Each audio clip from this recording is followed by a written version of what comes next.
Okay. Let's do this. So, Lionhearts Arena. It's released. It's been out for a day. We had a little bit of a scuffed release. Something happened where matchmaking service was not working as soon as we started adding more players. So it's something that it worked perfectly in the testing server. Let me turn the music down, actually. Why? Is that better? There we go. I think that should be... Lionheart's music is just so loud. I can take it from the top if you want. How's that sound? You guys hear me now?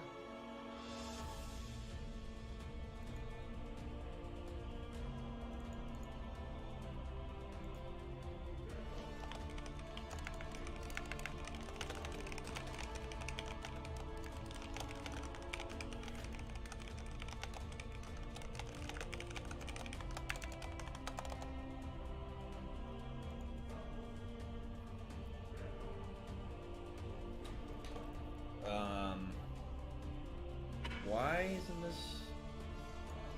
Let's see if I can... Oh wait, I'm not using the right... Hello? Why? Let me bring this closer. How about that? Is that better? Can you hear me? Are we here? Is everybody here? You can't still hear me properly because of the music. Well, let's get out of the main menu so that there is not an issue.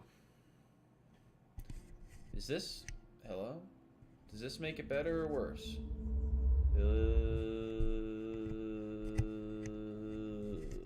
Nothing. Nothing. I'm trying to turn up my mic. I don't know why it's not. Usually it's fine.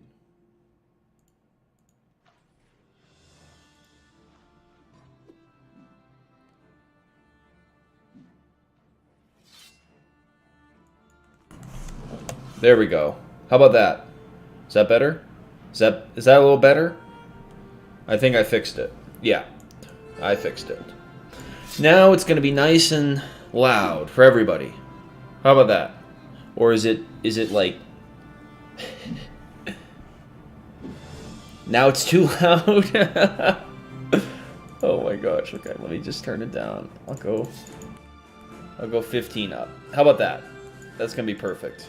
That's going to be perfect. All right. Let's take it from the top. I'm going to cut out everything before this for anybody that watches this late. Lionhearts Arena. We're here. We are here. I'm going to do a 5v5, so come join me in the 5v5. So, this is going to be a Q&A and just discussion because there's some people who aren't sure what we're doing with Arena, have questions about the pilgrimage, have questions about everything, what's going to be next. A lot of people like this update, but they're not sure what's going on.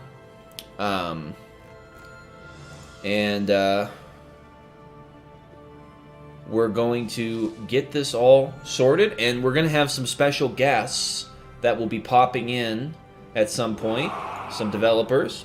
So keep your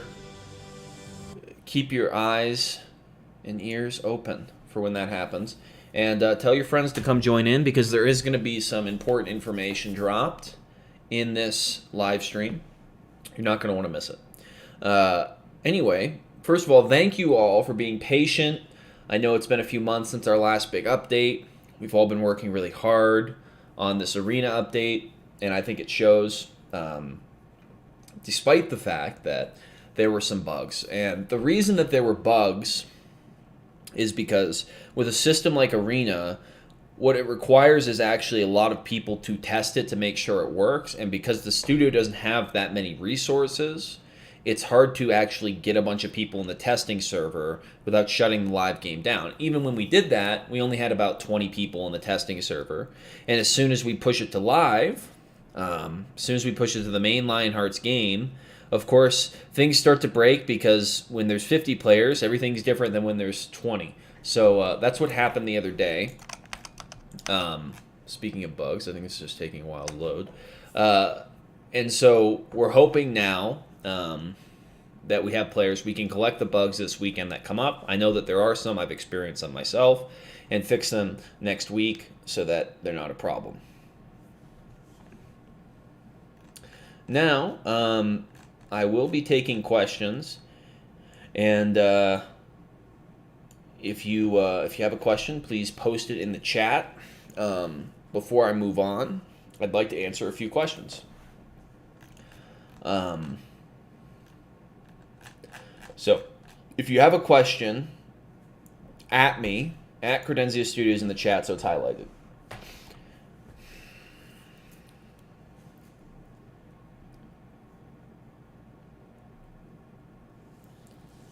Yes, just like what Furry just did. So if you at me like that, who is going to win the World Cup? I don't watch soccer that much.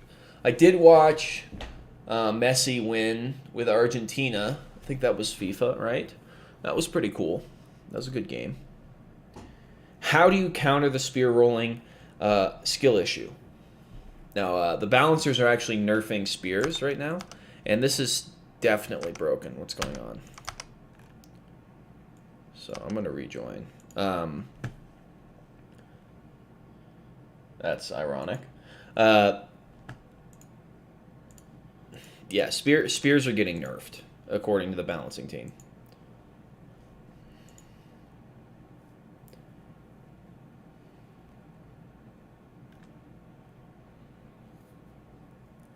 Are tonics going to be allowed in future ranked matches? Well, right now we're having a discussion about what we want to do with ranked matches. And my thoughts are tonics, probably not. The idea for ranked would probably be to have an equal playing field, but we're still discussing it. So rank should be more about skills than anything you have in your inventory, anything that you have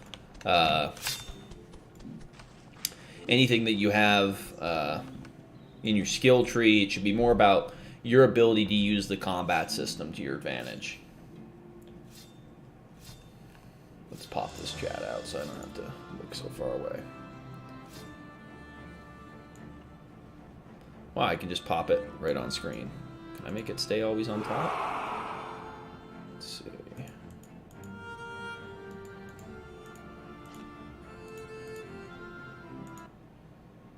I don't think I can make it stay on top, unfortunately. I'm not on the balancing team. Technically, I don't account for the changes, so I'm not going to answer those questions. But I don't know what Cav is.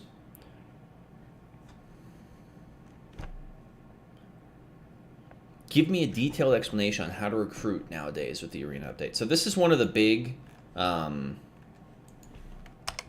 This is one of the big.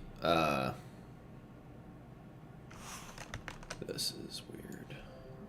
One of the big discussion points about arena is what are we gonna do about the recruiting, right? So.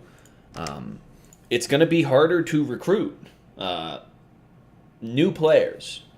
So, essentially, a lot of new players are not buying the Passages of Pilgrimage. Although, I've just checked recently and found out that we're actually getting a ton of sales on the Passage for Pilgrimages. Like, a lot. And that's, like, a really good thing. So, essentially, I'm thinking that a lot of people actually will be using the Passage of Pilgrimage and just getting in the same way that they have been. And the great thing is that if they buy the Passage of Pilgrimage, they'll be a lot more invested in the game. One of the problems with our game is that it's very heavy investment. For example, if you want to come play Lionhearts for 15 minutes, you're probably not going to do it, because what are you going to... You're going to mine for 15 minutes, make minimal progress. If there's a faction battle, it won't be done within that time. So the idea with Arena is making something less investment heavy that people can get into. And the other thing is, if you're playing Lionhearts, as a new player, let's say you play Lionhearts, and it's Lionhearts a month ago, before the Arena update. You get to Malta, you're playing. The first time you get confused, there's no buy-in to stay in the game. You'll probably just quit, because you have no buy-in. The game looks interesting, but there's no buy-in. A lot of complicated games, if you look at them, let's look at games like Civilization, let's look at games like StarCraft, let's look at games like Chivalry 2, or any real game that's somewhat complicated beyond what you'd see a simulator is, right? Many of these games, if they have complexity to them, they have price. Because as a Civilization developer, I actually... I'm making a game, but I'm worried less about onboarding players than I am about making a fun experience just in general. Because if somebody spends $60 and they're not willing to spend the time to learn a game, they don't really care. It's like, okay, well, that's your loss. You spent the money. So the idea with charging Robux for players that don't want to earn it through the Arena is that when they get to the game, they're going to be a lot more likely to actually invest their time to learn the systems. So when the recruits actually get to Messina, that guy's turned around, that's funny. When the recruits actually get to Messina or get recruited by a faction, they'll be a lot more likely to stay. See, right now you have a lot of recruits, theoretically, not really, but you have some recruits, but how often do they actually stay? Do they retain?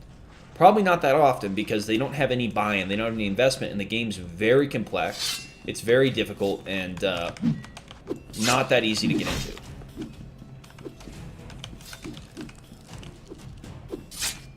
Are you planning on adding seasons with the rewards in the Arena? I think so. I think we want to do something like seasons eventually. I don't know if it's going to be... like when the timeline on that is. We're going to be focusing on Arena a lot for a while. Not actually... perpetually. Like, we're going to go back to working on non-Arena stuff, but we want to get it to a really good spot. So anyway, to go back to the previous question, if you want, because I gave a really long-winded answer and I didn't really answer it.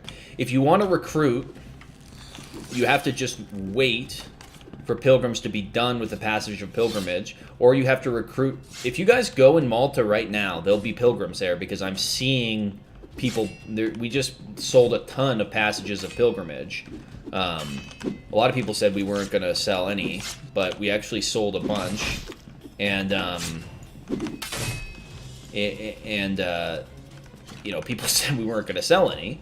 They said they wouldn't buy it, but half of our sales, just generally, for anything we sell, have been Passages of Pilgrimage.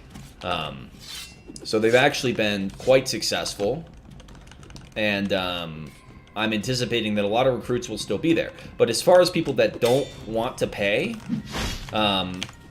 they will either have to go through the Arena. That's it, basically. They can go through the Arena and use the reward track, or pay. So if you want to recruit in the Arena, you can't, because Arena players, people who don't have a Passage of Pilgrimage, can't join factions. It's disabled. And the reason that we did that is we really wanted to limit the scope of the game. We don't want it to be too complex. Like, imagine we're making a free-to-play version of Lionhearts, and it's basically just fighting. It's the base of the game. That's what Arena is. The RPG is like the complex. It's like Lionhearts Plus. It's got all the RPG elements, all the faction elements, and to get to that point, you have to invest something. You either have to invest your money, or you have to invest your time. So you can either invest your time by playing Arena, or you can invest your money by spending Robux to get the pass. And actually, the reason we charge Robux for the pass isn't because we want Robux from players, although we do, obviously, we're a company. The reason was to encourage commitment from players or to encourage people to go play Arena because we believe it's going to be a more successful gameplay loop for new players.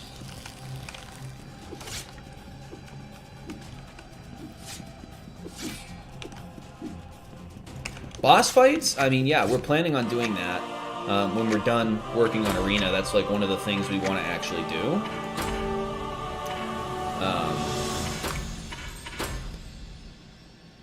Wow, look at that. I did so well.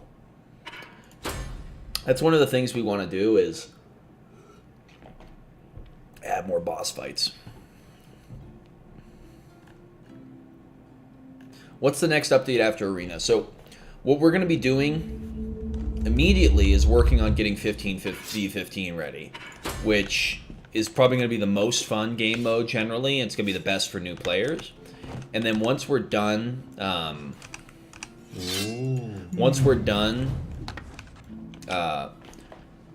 this is a daily quest, by the way, guys. If you guys talk to this guy every day and do your matches, you'll get extra XP. So it's a great way to get some more XP every day. We're going to work on Arena for a while until Arena is successful.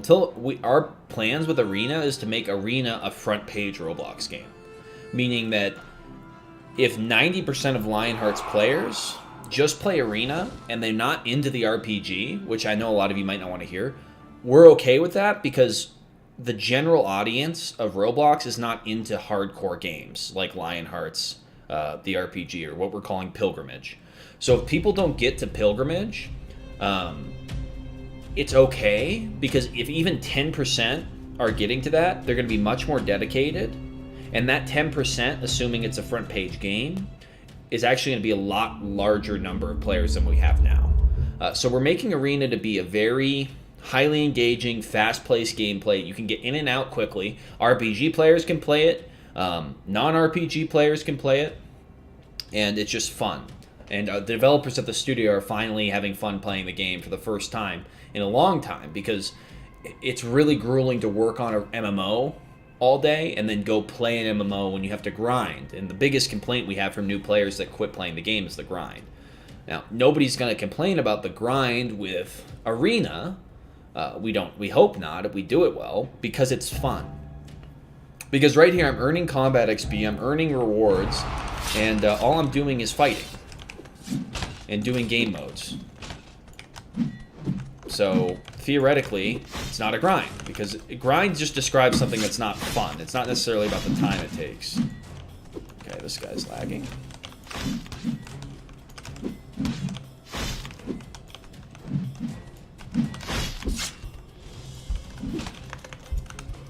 Nice.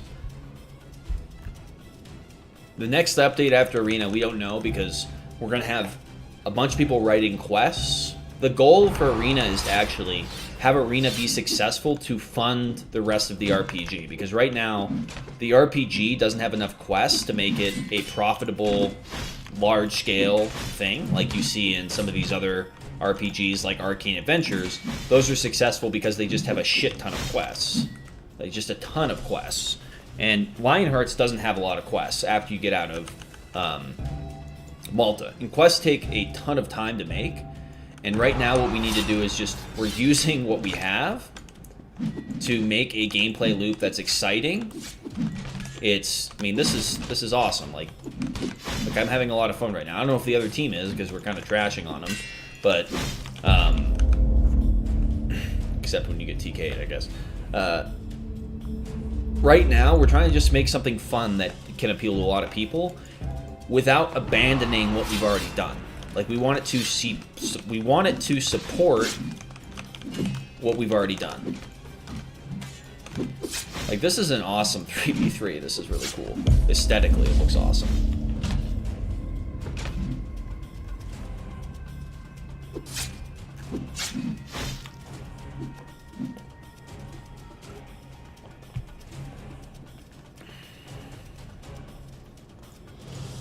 How do skin rewards work? If I get it, do I get a random part of the Western or Arabic? Yes. So each time, you'll see in that reward track when I finish the match, you pick the reward track. So the default one for a new player is the Passage of Pilgrimage. So we've planned that to take about 7 days, gameplay-wise, to earn. Because what we want is we want players to actually get to that week 1 retention number, which is a way we measure in game analytics. When you're measuring a game success, week 1 retention is Lionhearts' biggest weakness, which means are people coming back and playing a week after their first play date within that second week. So it's called week 1, but it's really for the second week. So are people playing from days 7 to 14, and that's our biggest weakness statistically, is that people were not playing in weeks in days 7 to 14. And so we've staged the Passage of Pilgrimage to take about 7 days, so that by the time they unlock the RPG, they have all that more stuff to do. And we want Arena to actually be engaging perpetually. Like, you could just play this game like it was... Oh God, I got trashed on there. Like it was Call of Duty or something, right? Like, it's just a matchmaking game that you play. And if you play it, you have a good time, then you just keep playing it, and you don't need to play the RPG. But if you're like, hey man, I'd really like to explore, I'd like to get to the next level, that's where the RPG comes in. This is where I'm going to explain mid and late game players and how they do Arena. Because technically, you don't have to get the Passage of Pilgrimage to keep playing. However, as you noticed, you may have noticed, new players don't get material rewards from matchmaking. They can't craft, they can't mine, they can't chop down trees. This is very deliberate. It's a way that we're simplifying the game. We want to just make the game a core piece of combat that can be replicated over and over again, and everything else is a bonus. So for example, if I go to the silver market, you all know you can't buy a steel weapon at the silver market because I don't want to mess with the steel economy. I don't want to mess with any of that with a secondary soft currency like silver. Silver's a soft currency. It's a secondary currency. It's not player backed. You can't drop it. You can't trade it. It's supposed to just be a measurement of a player's progress in the game. Now, gold, on the other hand, is backed by Robux. It's got a player economy, so it can be traded, all that stuff. So if an arena player wants to get to a steel weapon without playing the RPG, they're going to have to buy gold, right? Or they can earn the Passage of Pilgrimage and go earn gold or earn a weapon like everybody else does and has up to this point. So at that point, we're kind of saying, hey, you should really either pay to get one of these weapons or go to the RPG. And the great thing about this is that we're going to add gold markets around the arena so that it directly rewards players in the RPG, because all the players in the RPG are going to be the suppliers. Like, smiths in the RPG are going to be the suppliers for arena weapons. So if somebody is an arena player, okay, they don't get the Passage of Pilgrimage. That's perfectly viable. We don't want to force players to get the Passage of Pilgrimage. If they just want to be an arena player, they say, the open world's too grindy. I don't really care about this stuff. I just want to play arena. I just want to earn cool skins. I just want to do this. That's fine. If you see them with a steel weapon or above, that's going to be because they spent gold at a market and paid a player, one of the people watching this, assumedly, an RPG player, for their weapon. So the RPG is actually going to be given a huge boost economically because they're going to have a whole new market of arena players that potentially don't... They're all stream sniping me. That potentially don't... they're going to... Sorry, I restart my sentence. Arena players will be supporting non-arena players when they buy something.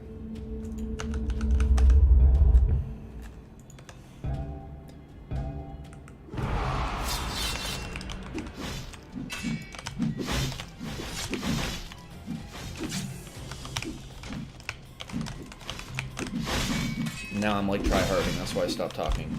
And I still die. Okay.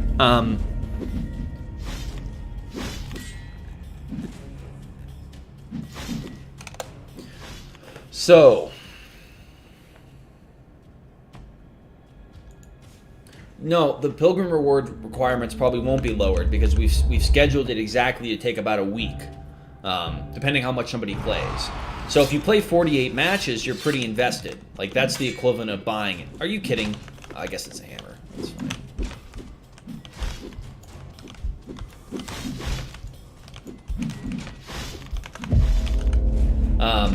It's the equivalent of buying it, right? You buy it with your time. So if you're a Smith in Lionhearts, this is good news because you'll be able to actually sell what you make to arena players. And it's good for the studio too because it encourages arena players to either get access to the RPG or buy gold. And again, arena players, like we're talking arena players are not pilgrims. So we have to change the terminology that we use to define them because they're not pilgrims. They are actually non-pilgrims. Anybody who gets access to the RPG is a pilgrim. So people in Malta, those are pilgrims. Anybody who is in the arena, these are just arena players.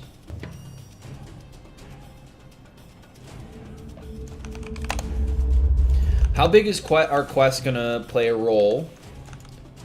By the way, Nitro, the Byzantine skin pack is already in there. It just isn't... oh, great. Bugged out.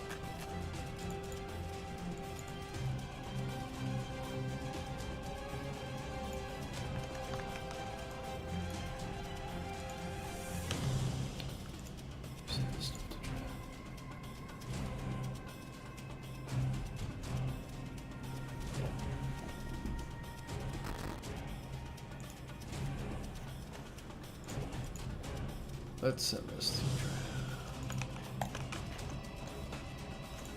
okay. Send this stuff over.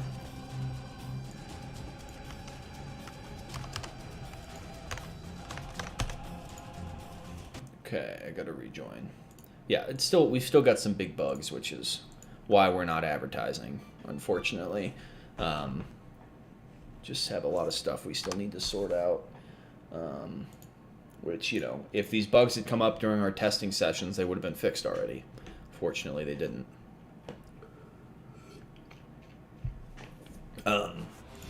Quests are going to play a big role in the open world part of the game. In fact, we're planning to have a whole main story that takes 40 hours to complete. We're planning on adding tons of side quests everywhere. And this is all going to supplement faction gameplay. It's going to actually give something for people to do in the main game.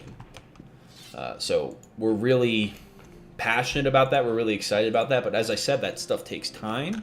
And if we want to do that, it's going to take months and months and months to actually fill up the whole open world. And so we said, let's make something that just uses the components of the game we have already.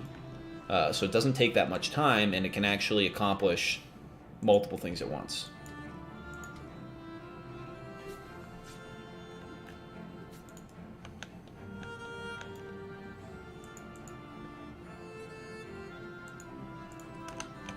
So right now, we just hired another person to come help make quests, but and we're thinking about actually getting into AI to help facilitate that. Let's see.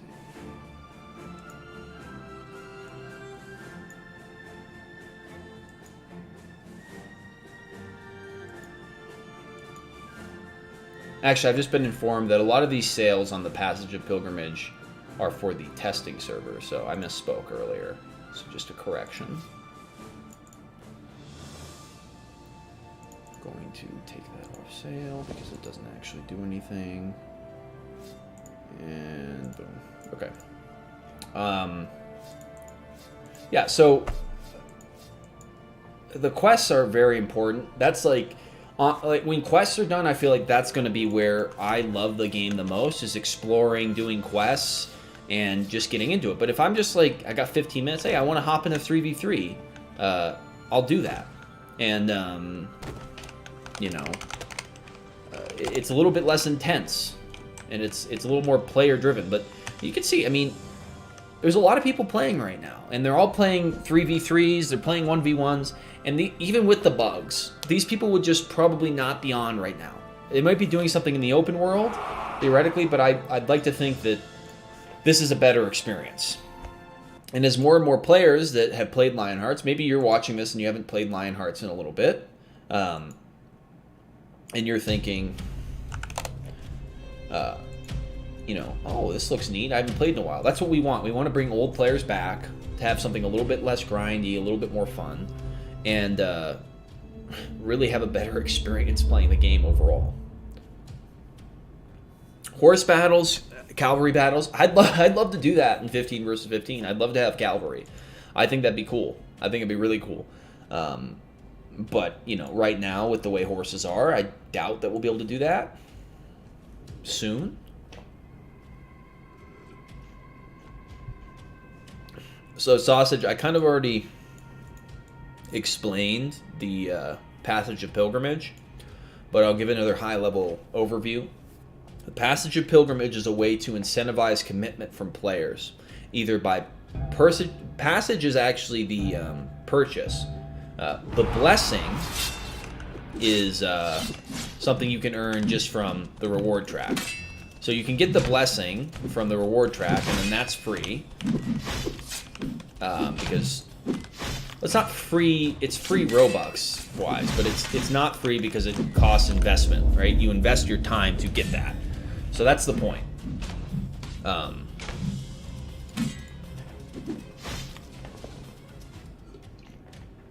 So by the time, like, all this is being done to, one, it's being done to increase the amount of players that Lionhearts has in general, and two, it's being done to supplement and improve the RPG.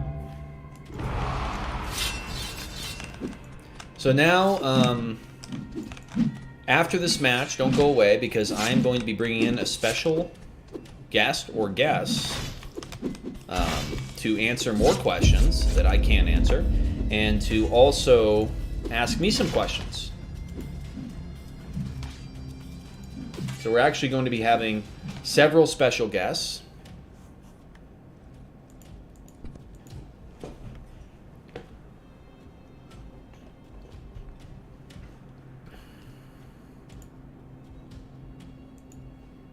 Including some people from the balancing team, the tailor team, the concept design team, and 3D artist team. So we're going to have some guests come in and speak and ask me some questions. This arena seems like a little small for 3v3. Maybe it's actually perfect, because it avoids people running away.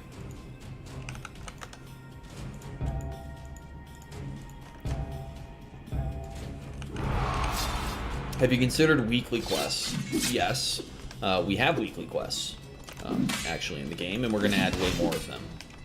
And we have daily quests. There's actually daily quests in Arena.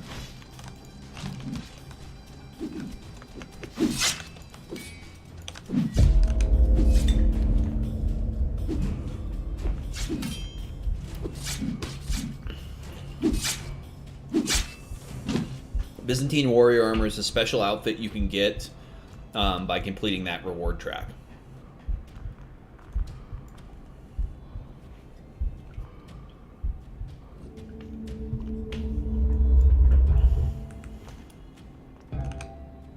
Okay, I need to get a kill here.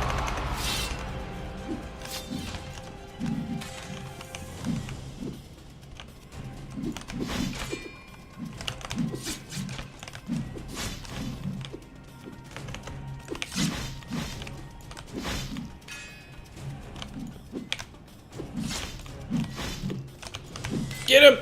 No! Ah! I don't know if that counted as my kill or not. Probably not.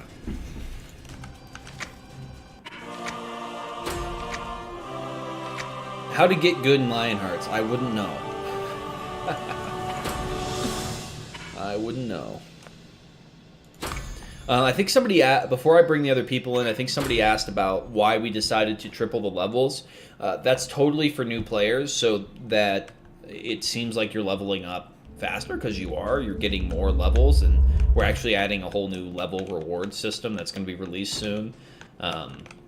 That's going to make each level have its own perks, but essentially, instead of only having 11 levels per skill, it makes it seem like forever to actually get anywhere. It still takes just as long to get from 1 to S, but there's a lot of levels in between. There's a lot of steps in between.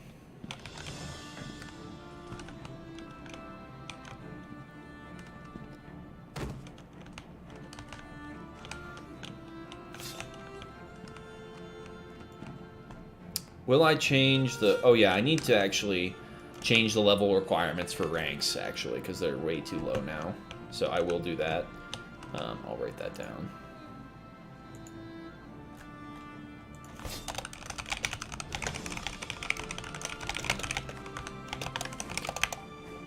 Okay. Now I'm going to bring in some special guests. So... please welcome in Amducious 3D, Coffee, Livid, and Spaghetto. I'm gonna hop in. Hey guys, you're now on the live stream. Congratulations. Yes, hello. Let's see, I gotta turn somebody up. Alright, there you are. Alright. You're so quiet for me, I'm gonna have to balance this audio a little bit. Can you hear me alright? Yeah, I just gotta turn my own stuff up. Yeah, I think again.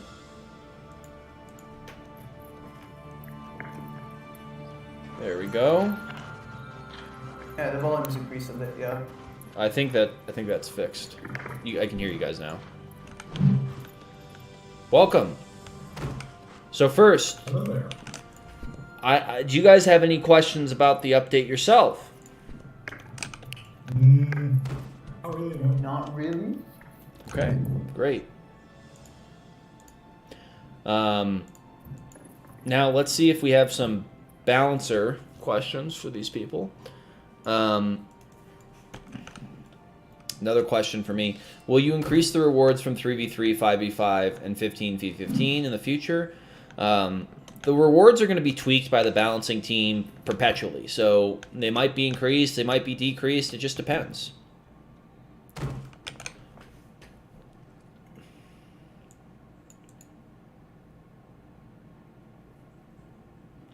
This guy asks, what are these randos doing on the stage? These aren't randos. This is... We balancers. For real. So, For real. does anybody... Most. All of them. Every single one of them. So real. And he's the blue shit. Would you guys mind if I showed the new balancing changes that have been agreed upon?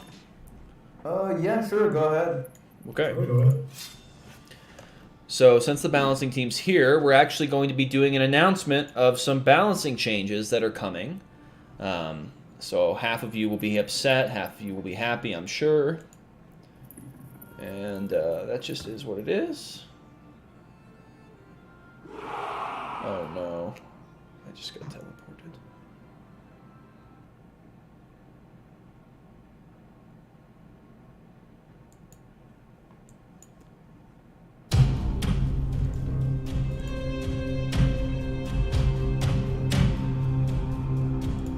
Let's see if I can... I don't know if I can fight and go over these balancing changes at the same time. So this is what I'm going to do.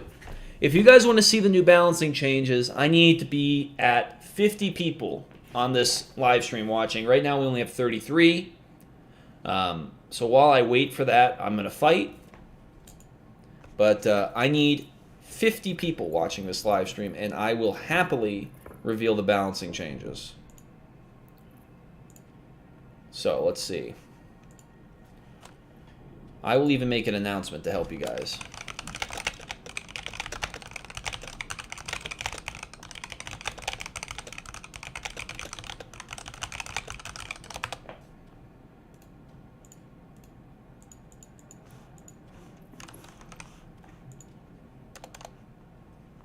Here we go.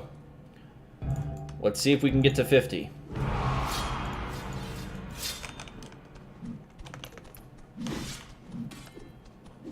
Now, Does anybody currently in the call want to read out some of the questions to me in the chat?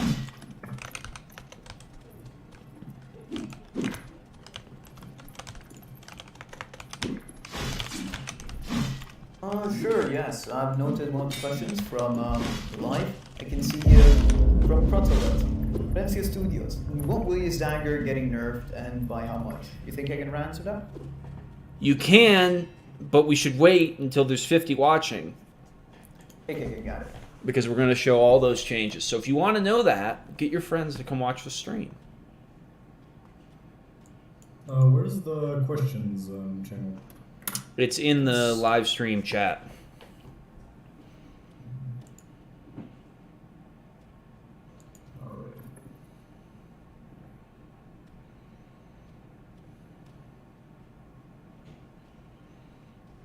Alright.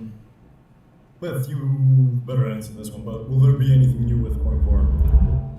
With parkour? Not that we're planning on right now. Maybe with the Anthro update, we'll do something with it.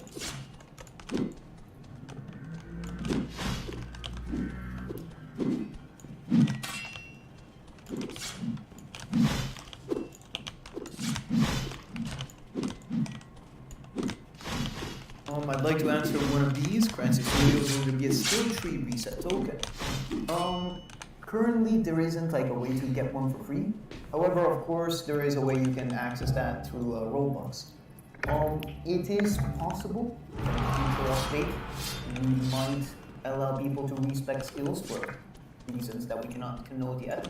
But yeah, there is a possibility in the future that you'll be able to respec skills for free, but in the far future.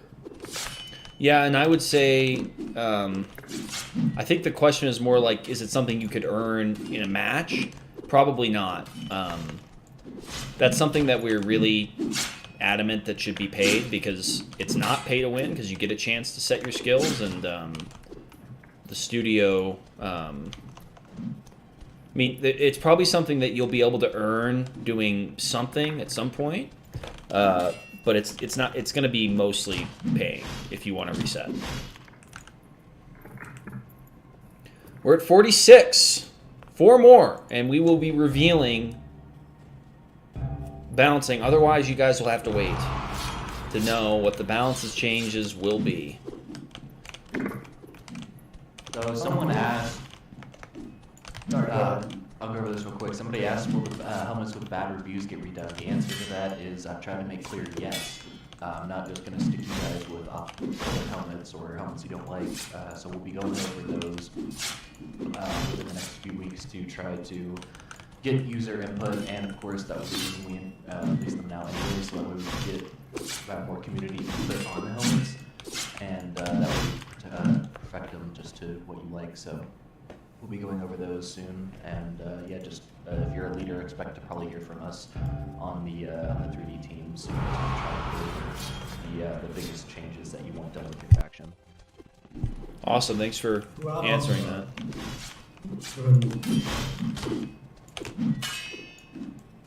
To add on what Ian said, we will also most likely be fixing some of the lighting in some places, so the VK can actually be seen in most helmets. Is that a question for me?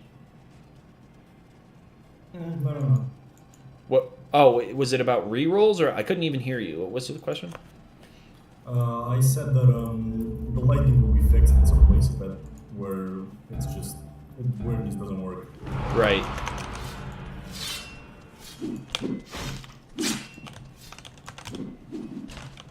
Here is another question. Are active skills going to be planned in the future?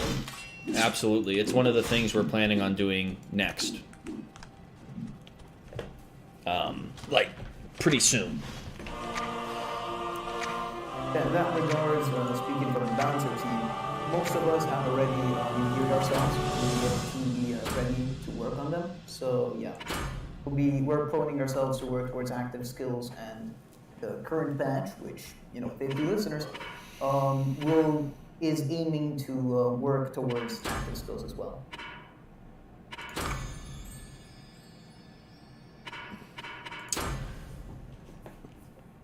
Well, we got close, but now we're back down to 43. I mean, are we going to get up to 50 to reveal the balancing changes? We're pretty close. What do you guys think?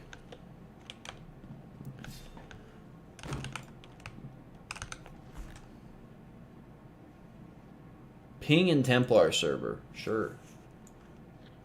I'll happily ping the Templar server. You know how much I love to ping people.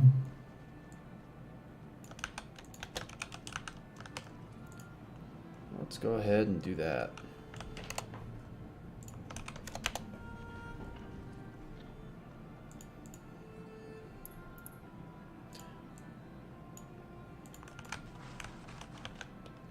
I don't even know who DMX is.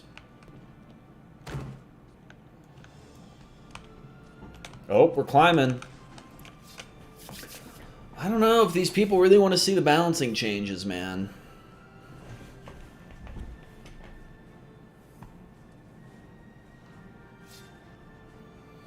Pretty close. I mean, there's way more people playing game than watching the server, so I know that you're out there, people not watching.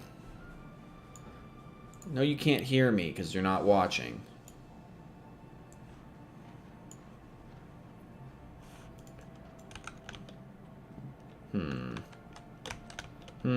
We're at 45. Game is getting fixed soon. Soon TM.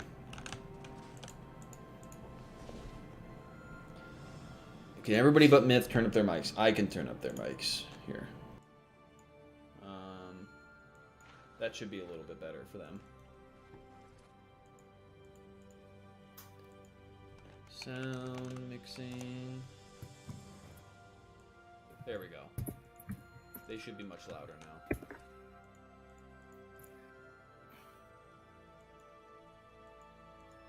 $49. Getting it one more. Get one more. Come on. It's so easy. Who's not watching? There'll be one person in the call now. Are you all watching? There it is, 52. All right. You did it. You did it. All right. Now we're going to do it. I'm a man of my word. Just like the Joker. Okay. Here we go.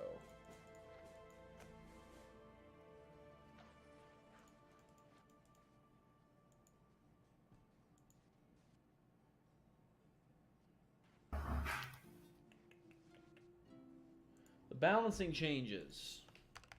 Drum roll, please. Brrr. There it is. Okay.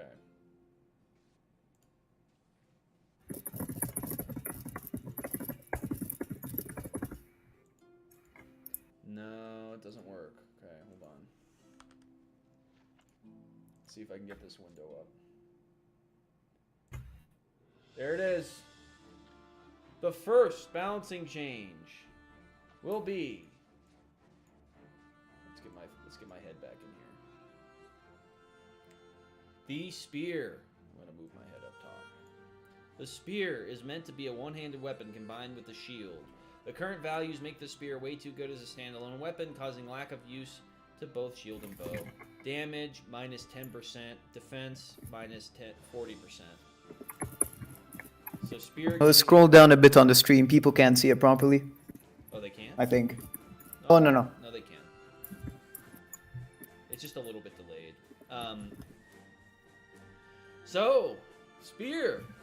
Spear getting the nerf. This one was much requested. Like I said, I knew people would be getting upset when we started doing the balancing changes. No reason not to expect anything else. Okay. So, should I keep going, balancers? Yeah, go ahead. Okay, I'm gonna keep going. Actually, your guys' voices are now way louder than mine, so I'm gonna turn you guys down, and I'm gonna turn me back up, apparently, because I think I'm really quiet again. No idea why. Yeah, there we go. Wait, did that do it? Hey, there we go. Okay, so now it should be more balanced. Sorry, guys, I'm a noob. Next one. Short sword. The short sword is meant to be the defensive counterpart to the spear. More focused on parrying and blocking instead of raw damage, alongside needing assistance from either the bow or shield to last long enough to defeat an opponent. Same as the spear, the current values make it too strong by itself. Block defense damage, minus 5% decrease. Damage, minus 15% decrease. Woo! Man, we're getting into it. These are some serious nerfs. Any comments on by the balancing team on these first two? Yes, right. So, in regards of the spear itself, one of its main issues was primarily the fact that it was far too good of a standalone weapon. How these one-handed weapons are meant to be paired with either bow or shield. By given their raw stats, they quite literally could just handle it by themselves. So you could just utilize a spear and deal more damage than at two-handed weapons, without any auxiliary support from your third option. So, and for spear specifically, because we're aiming on making a more defensive build, so that the skill tree that incorporates both spear and halberd can work together with a spear and shield build alongside standalone halberd. For the short sword, on the other hand, we felt had a very similar issue. It's been pertaining for a long time, the fact that both short sword and spear are almost identical, but now by attempting to give them a very noticeable difference between one another, with short sword being the more defensive one and spear being the more aggressive one, we're hopefully trying to make it so that these two weapons can finally find their counterpart in either the short sword with the bow and the spear with the shield. So yeah, that's pretty much it regarding those two. Awesome. I think it's a good explanation. I think it's justified based on what I've seen. And I think Joe Biden will disagree, but that's okay. Let's see. Sleepy go. Next, we go to Warhammer. This one I think has been needed. The Warhammer has been fallen behind in its main function since the addition of skill trees, being a block-breaking support weapon. Hence this function being buffed to allow it to keep up with defensive weapons. Block defense damage, 5% increase. So if it did 50% damage, now it'll do 55. Block defense, 15% decrease. So it's going to be a little bit worse defensively against things like hammers, but it's going to be better offensively. Any comment on this one? So the main objective of the Warhammer in this case, of course, breaking shields, breaking guards, and whatnot, being a support weapon primarily, it fell off, especially to one weapon which has been disturbing the community, that being the battle axe. So buffing it ever so slightly does help it with its mission of being a support weapon, but also keeping in mind the fact that it's a support weapon, we decided to decrease its block defense harshly, so that someone can't just simply go in and be a one-man tank and simply soak up and block all the damage. So we did make sure to add some sort of drawback at least for even this minor buff. That heavy weapons don't feel too overwhelming, especially on new players, who can find no way to counter them, really.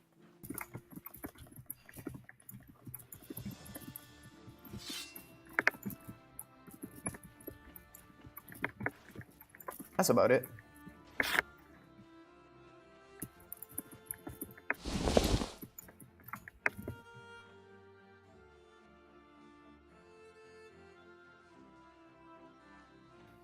Oh, I've been muted. I was saying there's no explanation on this one for the dagger. I know some people wanted an explanation. Spaghetti, do you have anything? Or anybody? I think Coffee is trying to take the word. Yeah, for dagger we have some other things planned. Currently, I think it's being focused too much on defense, such as in parrying, and it can be pulled out as an immediate threat to ballaxes and such, and it's pretty unpredictable. We want to make it take more of a form of assassination and stuff, just a backup sort of weapon. Yeah, so more of a sidearm than something that's viable as a primary. Yeah, exactly. Though it agree should with that. still have its own niche, such as in this case, assassinating. I also think it can be used as a counter to a short sword in some cases. Just to, if you In some cases, yeah. if you're really quick, right? Not the primary focus of the dagger. We will see the dagger later on in this balancing sheet, just not in the raw stats. Got it. Next is a big one. Battle Axe. Oh my gosh. Yep. A lot of people are going to get upset at this one, but I definitely think this one's needed. The block defense damage of the Battle Axe have been crossing over too much into the Warhammer's function. Totally agree. Hence this nerf to make it raw damage weapon with a weakness against blocks and parries. Block defense damage, 50% decrease. Block defense, 50% decrease. Yeah, I totally agree with this one. I'm going to rant a little bit as a greatsword user. I think that battle axes, I'm fine with them doing a ton of damage, but they can't also be a warhammer and destroy block defense, because then it's impossible to parry them, and then it's just too much of a high risk, high reward when engaging somebody with a battle axe to try to go for a parry if you're going to lose 50% of your block defense, and if you miss, you take 80 damage or something like that. Any more comments from the balancing team on this, though? Well, you explained it perfectly. It's literally just to make it sure that Warhammer doesn't get overshadowed by its damage counterpart being the battle axe. That's literally just the point of this. Go ahead, Spaghetti. Yeah, of course. I mean, the damage value of the battle axe will still remain, of course, since it's only a the block defense damage that's been decreased, but its damage overall is going to be similar and the same. There is also a side effect, that being that it's also now weaker to better armor, so that's a little tidbit to keep in mind. But no, generally the battle axe's function is meant to be in damage, and like all heavy weapons, a support of sorts to help teammates by either dealing high damage and thus eliminating high-risk players, or by eliminating, again, very defensive players, such as shield users for Warhammer. So we didn't want these two to mesh and blend, and so yeah, this is the main reason as to why. I totally agree, and that's when I was deciding what weapons to add to Lionhearts, I totally envisioned the Warhammer actually having a concrete use, and I feel like it hasn't, so this is great change in my opinion.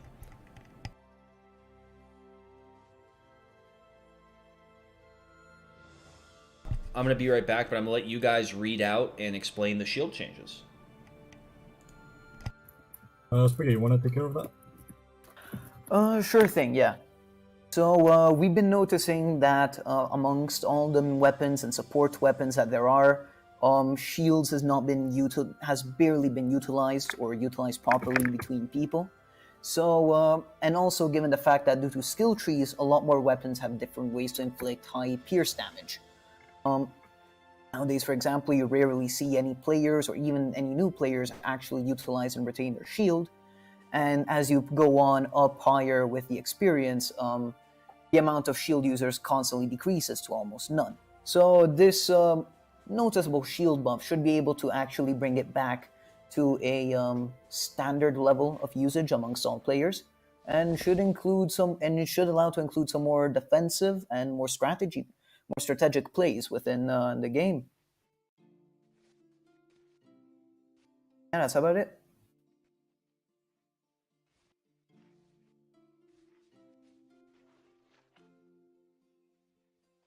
Do we want to wait for Myth or for the combat mechanics part, or? I feel we do want to wait for Myth for combat mechanics, since it's like the major thing. Yeah, well, not the major thing. It's just, it's something that community's been waiting for. Yeah. Great. Well, I'm back, so no problem. There he is. I'll just reread this. The shield been seeing low use, even less now after the addition of skill trees, because there is no skill tree for shields, which led to the great sword and short sword to catch up in terms of blocking potential, and even be better because of parrying This change is an attempt to make the shield become a viable alternative to the bow or solo one-handed. And I don't know if you mentioned this, but I think also with the nerfs to one-handed spears and swords, this will the reason is that a solo sword or solo spear should always be worse than a shield and spear or a shield and sword, because that third spot is reserved for either a shield or a bow. Okay, and the shield obviously hard counters the bow. But if you're going to go solo spear, the idea is that you have a bow in your third slot, not just solo spear, just as good, if not better, than the other weapons. Does that, you guys agree with that, balancers? Oh yeah. Okay, great. Yeah. Combat mechanics. Oh, I'm getting ahead of myself. Okay. Decreased rolling distance by 20%. That was needed, honestly. Decreased dash distance by 10%. Removed iframes from dash. Got it. Like, did you remove them entirely? For dash, yes. Dash is like the middle one. It's not the sidestep. It's the sidestep, yeah. The one used on greatsword and such. Oh, so it's the lowest one. Yeah, it's pretty much the lowest one, yeah. Okay, got it. Decreased iframes from rolling from.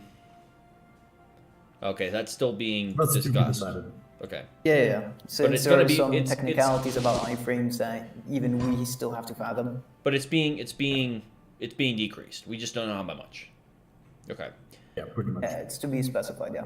Decreased rolling speed by 25%. Added 0.6 per second cooldown to dodging in general. Okay. Remove attack canceling. Wow, that's a big one. Oh, that ignore that. That is just something we were talking about. That's not going to be. Okay, so this is not necessarily happening. Okay. Yes, that can be completely removed right now. We Okay, just so forgot I'm to just remove gonna it. strike Right, that this. through, I think. I don't know how to do that, but anyway. Don't ignore remove attack canceling. That's being discussed. It might not even happen. Okay. Combat. So these are for skill trees. Correct, yeah. So this is the combat skill tree to begin with. Swift Foot of Achilles. 60% dodge stamina cost decrease for 3 seconds. Cooldown 60 seconds. Decrease skill cost. So is this actually being changed, or is the skill cost just being changed? It's getting a nerf on the 67% dodge stamina cost and a buff on the skill cost part. So it's not being entirely changed. This is just getting What was it before? stats changed. Let me open it up real quick. Give me a second.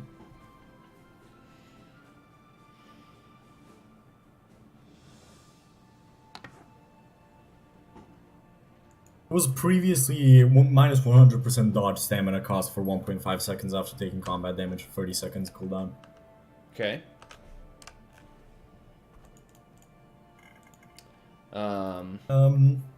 Herculean. To explain this, No, go ahead. No, please. just let me explain why this was needed. Currently, most of the spear and the combat skill tree, well, not most, parts of it, have overlapping skills, which means they have the same skills, meaning it can be used a lot, which is why we've had the rolling issue a lot the past few months, yeah. So that's going to be fixed by that. There shouldn't be infinite rolling anymore, even Right. infinite stamina, I mean. Yeah, that honestly looked broken when it was being done. So I think that pairs really nicely with the short sword and the spear nerf.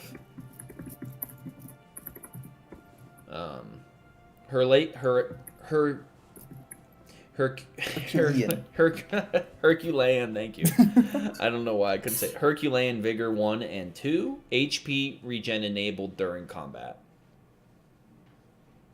So Right, so I'm in pretty regards sure- for these, are we considering this or no? I'm pretty sure this is yes. This Herculean Vigor is being talked upon right now. okay. So We just haven't gotten around to during talking about, having yes. HP regeneration enabled during combat. Yeah, so We're only as talking bouncers, about- we've been looking at it mainly because we've been looking at the HP skill tree, and we've been noticing that it doesn't really have that great advantages, except for granting raw HP and, well, Right. no other real combat effects, as well as passive HP regeneration. So the two skills, Herculean Vigor 1 and 2, increase the passive regen by 1 each. And however, of course, in combat, these do not activate. So it's being discussed upon whether they should or not to boost people actually utilizing the HP combat tree. Got it. So this is being considered. It's not official. Yeah, Herculean Vigor is not official right now. Anything in gold is not official. Got it. There is a few things that is not being discussed and has already been decided. This is just something that was not underlined, I guess. Got it. Yeah, the gold ones mainly refer to changes that have been done, like reworks. reworks. Yeah. Got it. Next we have Vitality 2, which is just staying the same. The skill cost is just going from 2 to 1, yeah? Yeah, no Yeah, other changes. And that one is... Yeah, I'm just going to open the combat skill tree. That is Vitality 2. It's on the far right, the stamina side. Stamina one, yeah. This is again just to prop up no need to like have infinite stamina. That's just to reinforce that idea that you cannot have infinite stamina. Of course, by the way, throughout the But- combat tree, however, on each side as well, the skill costs are being taken into effect, and they're going to remain in total the same for each side. So this one may have received a decrease, but on another side, you will have received an increase. For example, how Vitality 2 costs 1, that's in exchange for Swift-Foot of Achilles, having now 1 skill cost. Got it. Okay. The Legionnaire. 15% stagger damage taken. Skill cost is now 2 from 1. So it's a bit of a buff, right? Yes. To explain this, every time you get staggered or parried, you will take less damage. That's pretty much what this means. Right, so and given the fact that it's towards the bottom of the defensive skill tree, in the defensive area of the combat skill tree, we thought that it might as well be stronger whilst at the same time requiring the player to sacrifice more, and to possibly aim towards it whenever they're looking at the combat tree overall. When they're looking, for example, at skills, we want players to see, aim towards the last skills and see, that one looks interesting, or it could be really strong if I built myself towards it or my kit. So what we've decided to do is just to make sure that players can actually embrace that. So you can either get Steadfast or Legionnaire, and, you're not going to get both. Yeah. Yeah. You could, theoretically. Really? 1, 2, 3. Like if you spent all of your skill trees, all of your skill points in those areas, of course. But that, You're right, as you're anything, right. entails sacrificing them from other places where it Yeah. might be more useful. Yeah. Okay. But it's going to be more expensive to do that. Yes. So if But yeah, you're in the end, yes. it seems like there's a theme that we're kind of, this is just my interpretation so far, that parrying is being buffed a little bit through this stuff. Or no, I'm sorry. Yes. This one is actually anti-parry because it's anti-stagger. But this, I guess let me rephrase that. This is a counter to some of the parrying buffs we're seeing in other places. Yeah. An example, with the defensive tree mainly, most of these abilities entail block defense itself, and what the player does whenever their block, doesn't effectively block. When, for example, a block breaks. So in the cases, for example, of a Warhammer breaking your block, the skills Steadfast 1 and 2 also come into play, for example, with their decreased stagger duration. So yeah. Okay, great. Tenacity, 2%. Skill cost 1 from 2. Block damage per second. Is that what that is? BD? Yeah, that's Yes. block Block. damage. Yeah. Okay. Okay, explain this one. So, right, Coffee, do you want to go? Repeat that? I didn't hear, sorry. Do you want to go? Tenacity. Tenacity, yeah. Basically, 2.5% for block defense meant that it was very easy to just regen block defense, even for like if you stopped attacking for a second. Yeah. It was very easy to get it back, and that kind of caused some problems. It would make OP build again with block spamming and stuff, and yeah. And we counter that by just slightly reducing the percentage and increasing the skill points. Got it. Take flight.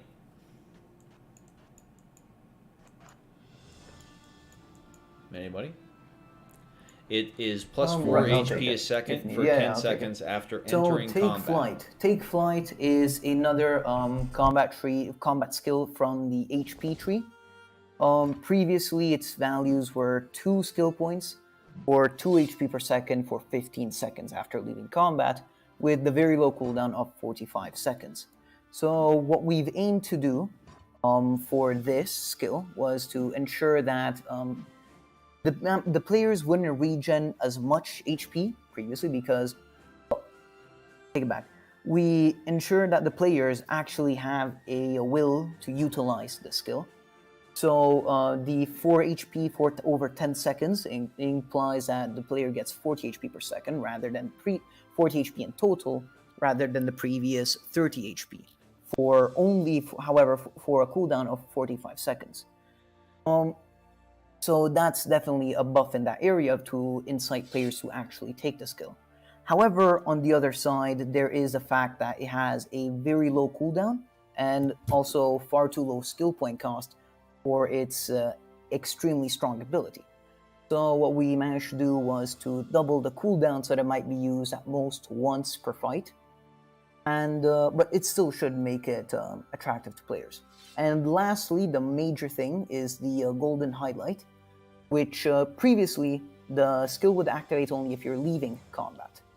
However, now with this addition, we make it so that, for example, if any new player or any player in general were to take like a big chunk of damage, for example, like a battle axe strike hitting for 60, they'd be able to regenerate that during the fight so as to even the odds in case, for example, of an ambush.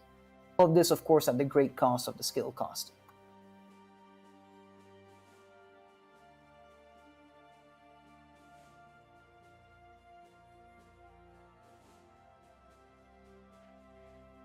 That's about it.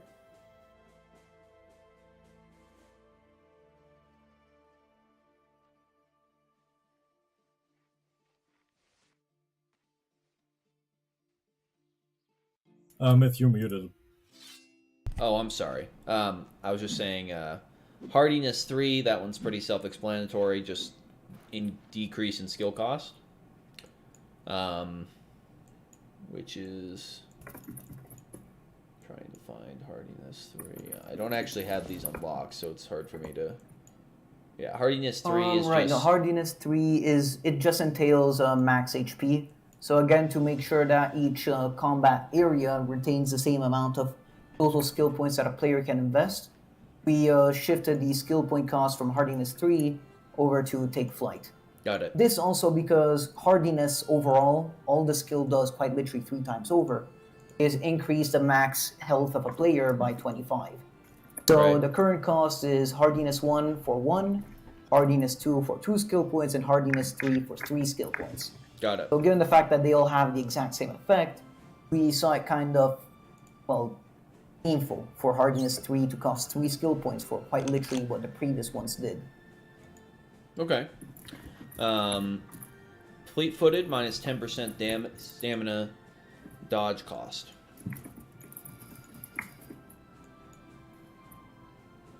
Coffee, would you like to take this one? You can take it, sure. Sure, yeah. So fleet-footed. So essentially what fleet-footed used to do, which we're pretty sure was a mistake, was that it would decrease dodge stamina cost by 10. This meant that the previously 34 costing dodge roll would now cost 24. This, as many players could notice, is incredibly strong in regards to rolling, as it allows for it to happen on a lot of higher occasions. So basically what the idea is of making fleet-footed from just straight up minus 10 dodge stamina cost, we've now made it minus 10% dodge stamina cost, so that the players still receive a decrease, of course, on the stamina cost for rolling, however, just not as strong as it previously was.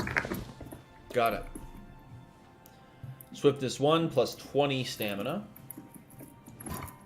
which is the first... It's just the first skill that the player achieves. Yeah, so this is just a little bit of a nerf. Pretty self-explanatory.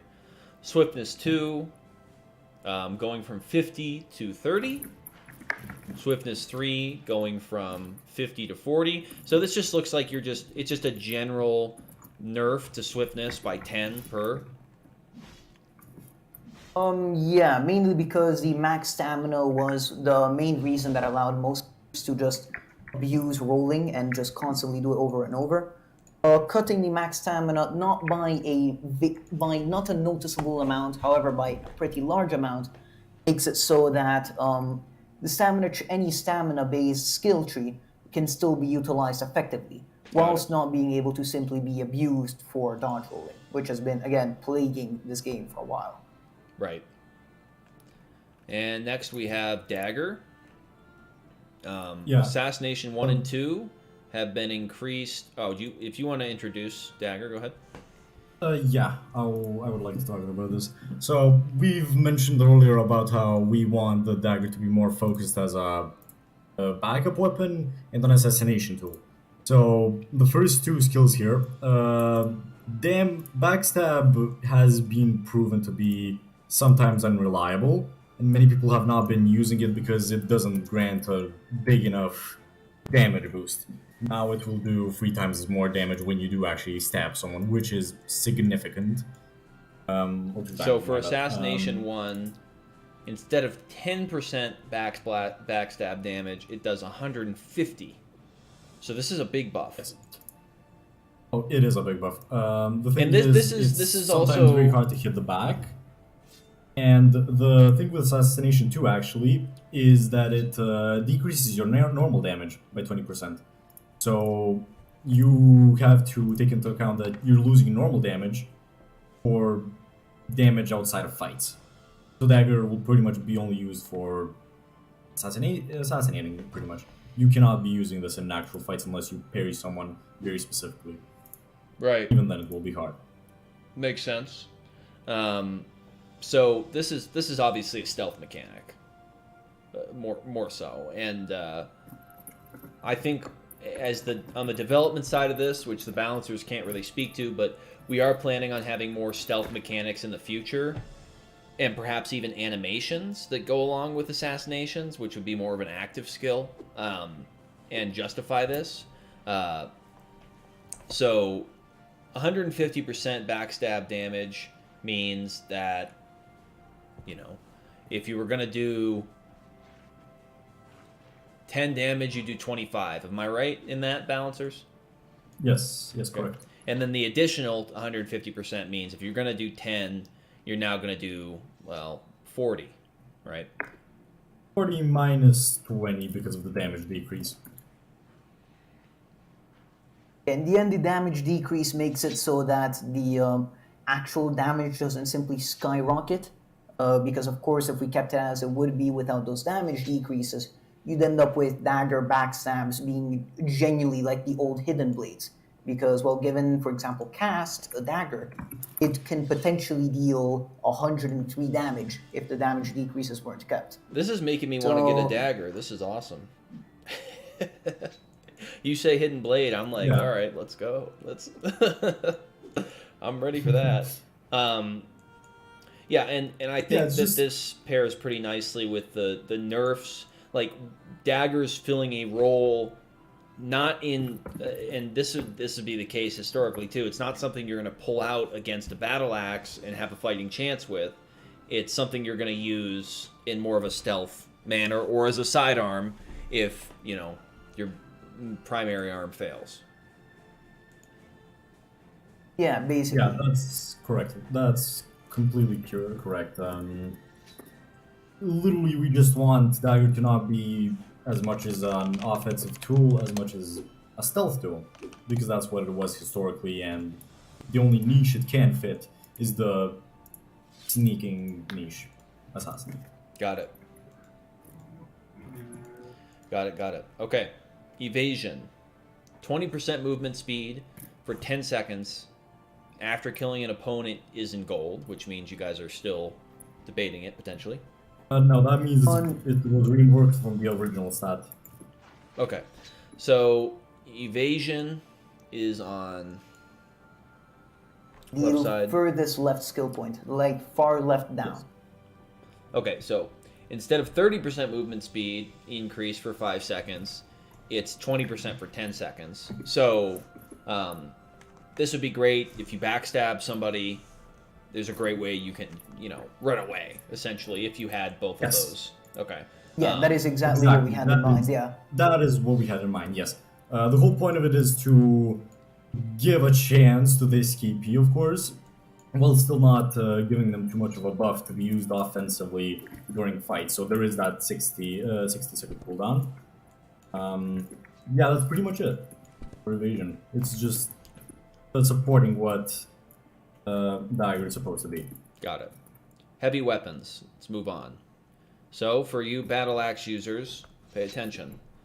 I'm also following along in game with my skill tree menu, just because I don't have all these memorized, and I would like to. I didn't work on this system, so it's fun to follow along and see what the changes are. Now I can't pronounce things today. Hephaestian hammering 2. I think I got that right. Hephaestian hammering 2. 10% damage increase after breaking block for 3 seconds, which is a change from. Let's see. Do we even have Hephaestian hammering 2? No, we simply have Hephaestion hammering. So this should just be. Yeah. Okay. Yeah. Hephaestian hammering currently is 20%. So this is a nerf to the damage for 6 seconds, with a 60 seconds cooldown, and minus 5% max stamina. But now you've removed the cooldown, which is a pretty big deal. So after you break somebody's block defense, you get basically a perk that you're gonna, for 3 seconds. Basically, yeah, this skill is meant to be an end game for heavy weapons, and especially in what direction or which heavy weapon you've picked generally. Amongst the 3 options, there's Devastation 2, Monstrous Blow, and Hephaestion Hammering. Hephaestion Hammering obviously being the one that's more tweaked towards the Warhammer. So in this case, we've noticed that for 2 skill points, a skill that decreases your movement speed, has a high cooldown, and a buff that you can use once or twice per swing isn't really that worth it to invest, possibly ever. So what we decide to do is to limit the movement speed that the player has by restricting their maximum stamina, so that overall their ability to move is more decreased on a longer term rather than a short term. And the damage decrease, of course, has happened so that the skill can activate properly, or rather without being overly powerful. Another thing to notice as well is the fact that the amount of time for which the skill remains active, that being 6 seconds, has been halved. Of course, all of this to make it so that it's fair in regards to the lack thereof a cooldown now. So this is simply a perk that which activates only under the breaking of a weapon. So it's a very niche specific skill. Got it. Devastation 2, which is actually 2. 10% block defense from 15. So it just is going to do a 10% block defense damage increase. So if you have a battle axe and you're upset about the block defense nerf, you can still go for this. But at the same time, it's not necessarily a nerf because it's only decreasing movement speed by 5% instead of 10. Right, so just one quick notice regarding movement speed as a whole. We found that for a lot of classes, the higher movement speed and lower movement speed in contexts of 1v1s or sieges, or to be honest, any context, in one way or another are really harmful to the player themselves. As although, yes, they do allow to create classes, a far too large gap of movement speed and between two players causes a very big imbalance in combat, rendering one player almost immobile and useless to the team effort, whilst the other one making him able to be literally everywhere upon the map and thus helpful to aid all opponents, or sorry, all allies. This same thought logic can be also applied in 1v1s or duels, because, well, with higher movement, you can simply avoid or run away from these heavy weapons and simply prepare your strike or roll in and roll out, as people have been currently doing. So by decreasing generally max stamina rather than movement speed, it makes for a better scenario for players generally. Although the debuff still remains. Got it. Hunker down, decrease from 60 seconds to 40 seconds. So this is just a straight buff. So for people who don't know, hunker down is minus 100% damage taken for 5 seconds after your block defense breaks. So this is kind of a defensive perk. It makes you less vulnerable to dying after your block defense breaks.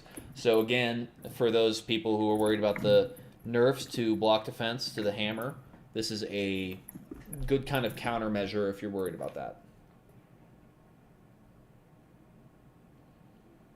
So yeah, this was also taken into consideration, the fact that we decreased for all heavy weapons basically their block defense by a lot. So we made sure that, quite literally regarding their block defense, if anyone were to actually pick hunker down, they'd see genuine use out of that skill and not simply a waste of skill points. However, for the players who have not picked hunker down, they are now much more prone to being damaged by getting their blocker broken, ironically by another heavy weapon. So it creates Right. a cycle within itself. Got it. Now I'm gonna step away for a second, but I'm just gonna go down a little bit so you can discuss the next few. Starting with frenzy. Right. Coffee, you want to take frenzy? Yes, sure. Let me just open up my combat thing. Frenzy is where exactly? This is heavy opens, correct? Yes. Give me a second. Frenzy is the Right. lowest skill tree possible. Yes, I see. Someone with a heart, yeah. So, yeah, I see. So this is, as you can see by the gold color, this is actually a rework. Free HP per second for 5 seconds after killing an opponent. Cooldown increase from 45 seconds to 60 seconds. So originally this was free HP per second for 5 seconds after taking combat damage. This skill aims to give you health, after killing someone, which is when you're gonna usually need it. Usually you aren't gonna need health right after because you're already gonna have most of your health still remaining. This is gonna make you be in a sort of frenzy where you can kill one opponent, kill other opponent, but still not being too OP by nerfing that cooldown increase. 60 seconds. Of course. After all, it's simply a 15 HP cooldown, and you can only get after, outsskilling your opponent, essentially, or by being able to actually take them over.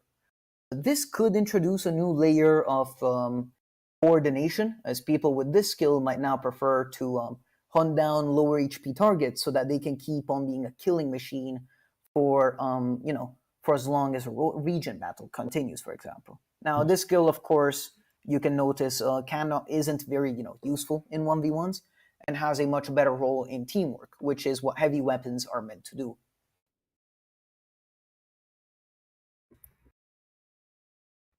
So we want to move on to the next one, Counter-Strike. Yeah, Counter, you want to take over that or? You want to? Sure, I guess. Let me just find it again. Where is it again? Furthest left, above Devastation 2. Oh yeah, I see. So we're just straight up nerfing this, or no, wait, this is a straight up nerf. We felt that you can do too much damage actually in a short amount of time with this, because I've seen other people and many others have seen people who use the battle axe to parry much more than they should, which is not the intended goal of the battle axe. So we're just changing this out, kind of. Anything Right, else? yeah. You wanna move on? No, not much. I mean, simply the cooldown time, also in regards to like the overall cooldown, like how long it lasted, quite literally canceled itself. So it really didn't make sense. So we felt it'd be better if it was a less quite literally active skill, because given how the cooldown was, we might as well not have put a cooldown there, which is stupid. Yeah, So lastly, foresight. you can take that. All right, so foresight is a skill that is on the furthest right skill of the skill tree. It is a defensive one for heavy weapons, and its role is to increase parry time for 10 seconds after you've blocked an enemy. Of course, now given the fact that block defense for heavy weapons as a whole has been decreased, it can very much be considered that they might need some way of still retaining to that defense ability. So basically, what foresight does is if you manage to block once, then you can get fortunate again and parry with the second one so that you don't get immediately shattered by the next hit. It's a safeguard, and we've decided to decrease the cooldown so it can be used more reliably.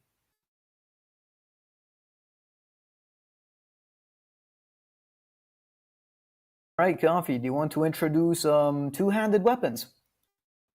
No, Sure. great sword. Actually, I think poise. There's a mistake on poise. I think this is the one we were talking over because it's just a straight up default buff. Oh, I'm pretty sure, yeah. Hold on, let me check poise real quick. Yeah, that in game it's minus 10% damage taken and minus 10% movement speed. This is just a mistake. Yeah. Ignore poise for now. Mind So you, what we everyone, we're gonna just skip it over for now. Mind you, everyone, this is still in the work, so these are no definite values. Everything is being talked over with multiple people. So don't worry. We're taking all the considerations in chat right now into account as well. So don't worry, things might be changed. Patience 2, 15% block defense, minus 10% max stamina. Basically, this is just to give the great sword its kind of original idea as the weapon that is an all rounder. What I mean by that, it needs to have solid damage, solid defense, solid everything. Just everything is average on it.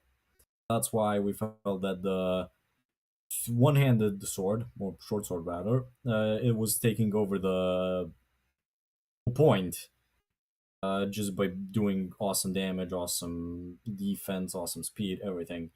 So it needed a slight buff while still giving a slight debuff in the max stamina category.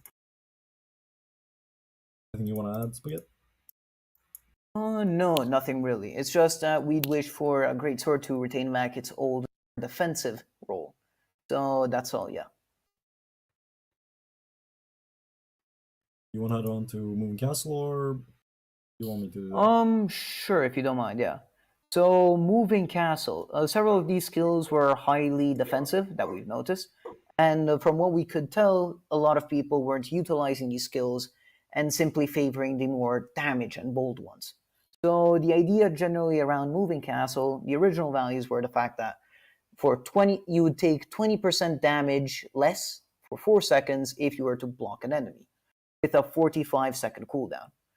So what we decided to do is to ensure that, well, Greatsword could retain its more defensive properties, and by blocking and well, it would basically make a defense blocking more of a crutch against players, since blocking doesn't necessarily guarantee you to actually come out on top. So we made sure that the player can actually take up more of a tankish role rather than more of an aggressive role. So we're improving this side of the greatsword by ensuring that the damage taken is well not solely the damage taken, but for how long as well, is made better.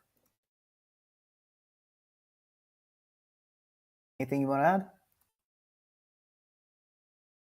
All right, no, he is muted. No, not really. Except we forgot to actually add the that's not where it says you need to block for it to go into effect. That's just the minor. Oh yeah, right, yeah. So determination. I'd like to speak about this one. Everyone, go ahead. Just say this. This isn't on screen right now. So he's just gonna be reading. Oh, okay, right. So I'll describe the skill real quick, yeah? What it does, it costs 2 skill points, and its passive effect is that you get +5 block defense for 5 seconds after taking combat damage. That's it. So the issue with this is if you were to get hit, either blocked hit or HP hit, your block defense would increase back by 25 in 5 seconds worth. So we can quite visibly see that this was extraordinarily powerful. So we decided to make it what is basically an active skill at this point. So we decided to add a 45-second cooldown to the skill so that it can't be quite literally exploited for infinite defense.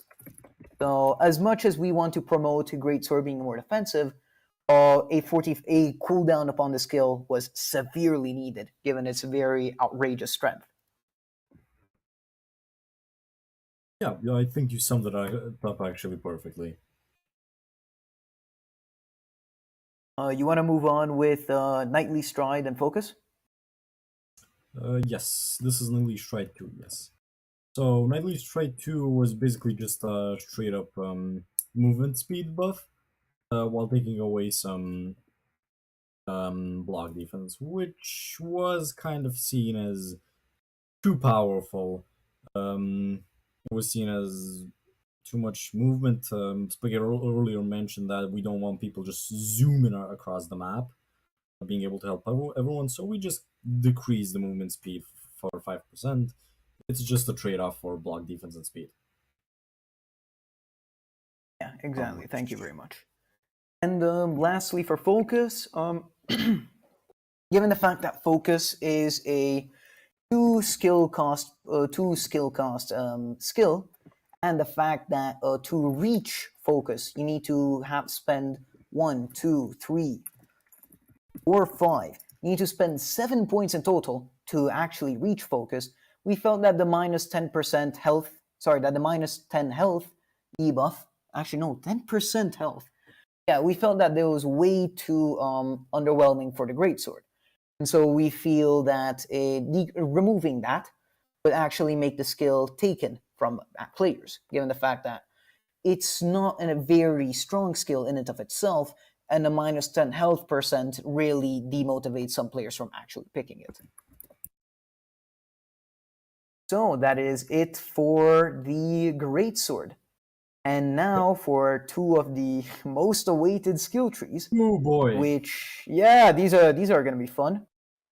Yeah, we may want to wait for Smith for stuff, and also just to ask, all of these are revamps, correct? None of these are the same. No, okay, so these skills, most of them are revamps, rather relocations of where they used to be. They'll still be retaining, the stats for some. So, for example, normal March is going to retain its stats. Stout Defender, again, the skills are going to be explained nonetheless. Can you move over the goddamn the pictures up? Hey Gonson. Can you move the spear picture over up to above spear, to spear, so everyone can understand?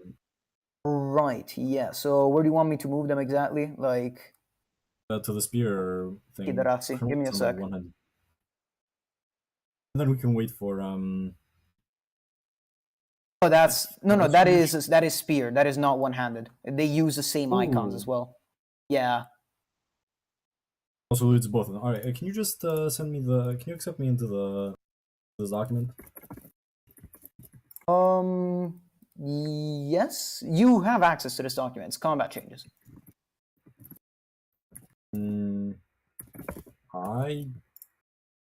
I've sent it in the Credential Studios LLC General. Yeah, you can delete it. It works now. Okay, cool. Someone is saying something right now, or am I going insane? Like Godson? The voices are speaking to you. I'm finally going schizophrenic. They're inside your walls. The fog is coming. The fog is coming. The fog is coming. The fog is coming. The fog is coming. I don't think Godson can speak given Gilded. So yeah, that's Yeah, that's another Gilded funny moment. thing to consider. So up ahead we have some very And interesting. not yet. I don't know. I'm just gonna. Let me just say. Up ahead we have some very interesting spear and sword. Well, short sword reworks. Not reworks necessarily, but generally just talking about it. If anyone has any questions, actually, please post that in the stream chat. The and live we can stream, answer yes, them. exactly. So Yeah. we'll be able to actually answer them. Will you get your skill points back? That is a very interesting Yes, I question. returned. Oh, perfect timing. No, Yes? I don't think we're going to be giving resets for this because I don't think it's big enough changes. But that's probably going to be a discussion we have next week. But I don't think so. Right, understandable, yeah. So, Myth, we finished talking about the two-handed greatswords. And now we're moving on to the I two missed more two-handed. interesting changes. That's my weapon. I can't believe it. It's okay. No, I was watching on my phone. I just had to go for a second. I was actually watching, so I'm glad we're buffing a lot of stuff with great swords because I think it's needed. It's necessary because I use it. Biased. No, Bias. no. Dev bias. Okay, That bias so real. so let's get cracking. Let's get going with this. All right, so spear wielding begin. and one-handed. So, Coffee, do you want to go with spear wielding and I'll take over one-handed? No. No. We'll go the other way around. God, all right, fine. You can take the blame for this. Yeah, thank you. All right, so what we've done with these skills, given the fact that if you were to look currently in the live game, they're quite literally almost identical. They share the exact same amount of skill points, they share the exact skills, the exact values for them, and have quite literally nothing diverse from them. This was another issue that, of course, is related to the fact that spear and short sword quite literally work the same, except short sword, all it did was slash laterally, while spear just thrusted. There was really no major difference between these weapons. So, however, now with this rework, we're aiming at ensuring that these changes actually do come to pass. So, to start with, spear wielding, goodbye to your movement, because it is being replaced. March 1 and March 2 are being replaced with variants of Stout Defender, which is a skill that's already present in the skill tree. So they're going to be replaced with Stout Defenders 1 and Stout Defender 2. Whilst Stout Defender, the original skill, is going to be replaced with March itself, a normal variation of it. So their roles respectively, Stout Defender 1 is going to increase block defense by 4, Stout Defender 2 is going to increase block defense by 6. Now, the aim of these increases, in block defense especially, isn't to ensure that Spear just gets back the nerf that was done to its block defense. No, these are made so that it can actually play with a shield properly and in a way that it can actually survive for longer. The addition of March as well is, of course, to give it some semblance of its former movement speed, which previously, however, was exceedingly high, being at 20% movement speed. So it's a 15% movement speed to all spears. Now, the second set of sacks that is happening is Savage Slash, particularly Savage Slashes 2 and 3, which are being replaced with Piercing Strikes 1 and 2, with a Piercing Strike being a skill that was previously present and simply just not developed within.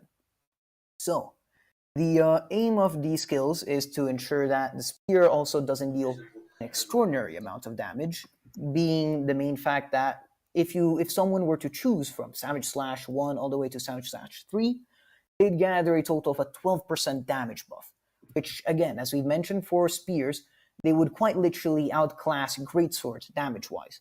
And that is not something that, of course, we want. We want spear to be paired with another weapon. So by keeping its damage relatively a bit up with the 2 Savage Slashes being added, we are increasing some block defense damage as well from the Piercing Strikes 1 and 2, so that both the Spear and the Halberd may benefit from this. Now, Yeah, lastly, since y'all gotta remember, one of the problems that Halbert has is its extremely low pairing potential. The Stout Defender skills give it that potential to fight against Greatsword. for anyone who's just recently joined, this is one of the another key component to the Bouncer team, and someone who's helped with making this. So yeah. So So yeah, Gunson, sure do you want helped. to talk about retaliation? Lastly,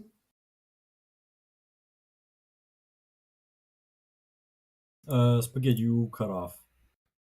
sorry, African Wi-Fi. Do you want to, Gunson? Do you want to talk about retaliation and hit and? I think his mic died. No, my mic didn't die. I just screwed up by setting the push to talk to F1. Help. This is the Bouncer team, guys. Every one of us But is competent to the most, this to is the who's biggest making. extent. This is who's nerfing your shit. Get real. All right. So, on a more serious note, whilst Johnson fixes technical issue, I will be covering retaliation and hit and run. So with with retaliation and hit and run, what we decide to do is give them a complete overhaul so that they may fit the more defensive and attacking right after being struck. So basically, what retaliation you was 10% damage for seconds after passing the enemy. However, that's Spaghetti, you not cutting out. anymore. Could you cover this, please, since African Wi-Fi? Yes. Where did we stop from? Was the thing? Retaliation and hit and run. Retaliation. Plus 10% the damage after blocking an enemy hit for 4 seconds. So this is basically just to. I forgot what I was gonna say. Just get around to it. I'm doing free things right now. I'm sorry. Just can you do this, please? I'm doing something right now in real life. Right. Sorry. Yes. So retaliation. I'll try and make sure my voice doesn't cut as much. So what we decide to do is to grant it 10% more damage after blocking a strike. So rather than needing to parry, now all you need to do is block an attack so that you receive an increased amount of damage. This is going to be very good. This is going to be very good for shield and spear users, given the fact that now once they block, they actually have a very good way to counterattack and defend themselves properly. So this also makes up for, of course, for shield's lack there of a parry. And to combine this as well, you have the skill hit and run. Now, the skill hit and run, it now grants the player 3 block defense per second for 5 seconds after dealing damage. So what this basically allows, it's a cyclical. Don't we just post the link in Lionhearts General since Myth is gone and he isn't scrolling down? Right, yeah, that'll also make it easier on my tongue. Yeah, people can't Please. see what you're talking Also, about. make sure to not send the wrong link, please. Don't worry, I'm sending the right one. But we don't have the perm to send it an announcement, so there's. Yeah, it's in general. Yeah. So, anyways, regarding it, yeah, I can see the people flooding to the start. So, hit and run now it helps counter. It now helps with quite literally the skill above it. So, if the player manages to strike utilizing retaliation's buff, they'll be rewarded with extra block defense.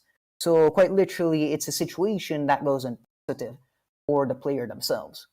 So basically what it manages to do is it creates a very good cycle between defense and offense.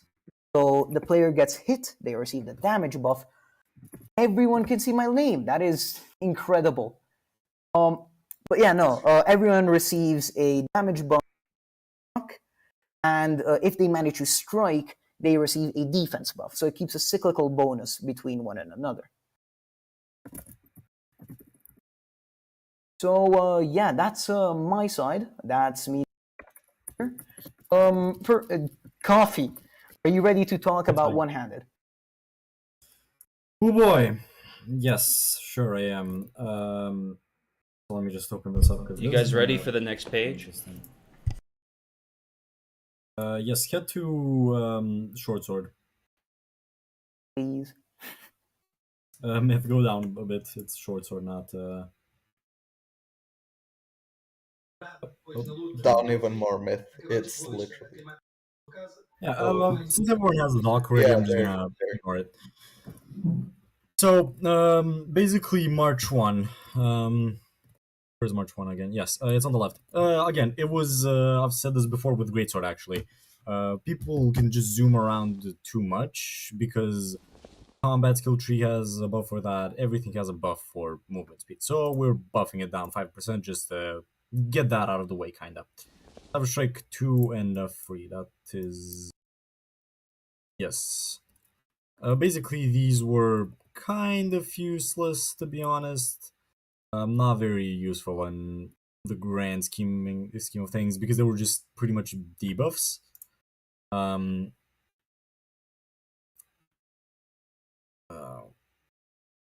Where is where is Sudden Strike?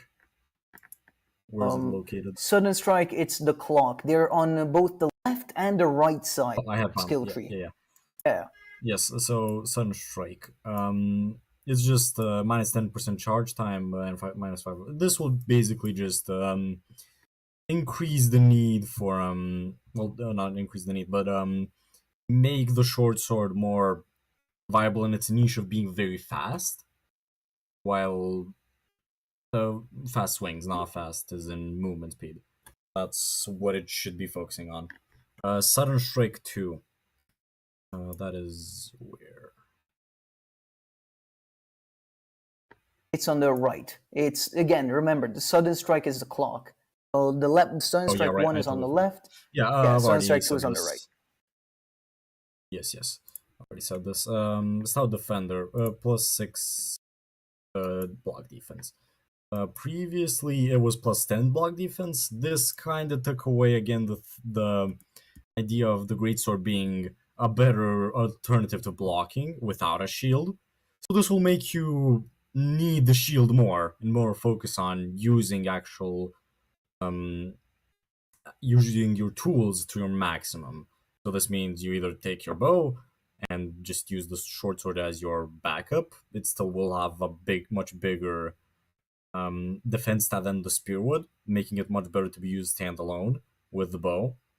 But it'll still have that effect of being not shit, pretty much.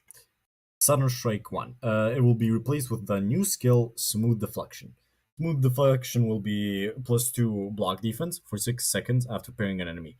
This is basically just rewarding you for being able to parry properly. We found that Sudden Strike isn't just generally should be replaced sometimes in some cases, and it just didn't make sense to fit into the left part of the skill tree, which is focusing much more on parrying. So this just kind of fits into that niche of that part of the skill tree, just parrying. If you guys scroll down a bit, you can see actually the map of the current skill tree and what it would be changed with. I think that's it, Spaghetti. Yeah, and there's pretty much it. For anyone who there is a legend which describes what is. Yes, that is pretty much it. If you can see towards the bottom, there is a legend which describes buffs, reworks, and nerfs. And also, of course, regarding the changes that we've done ourselves.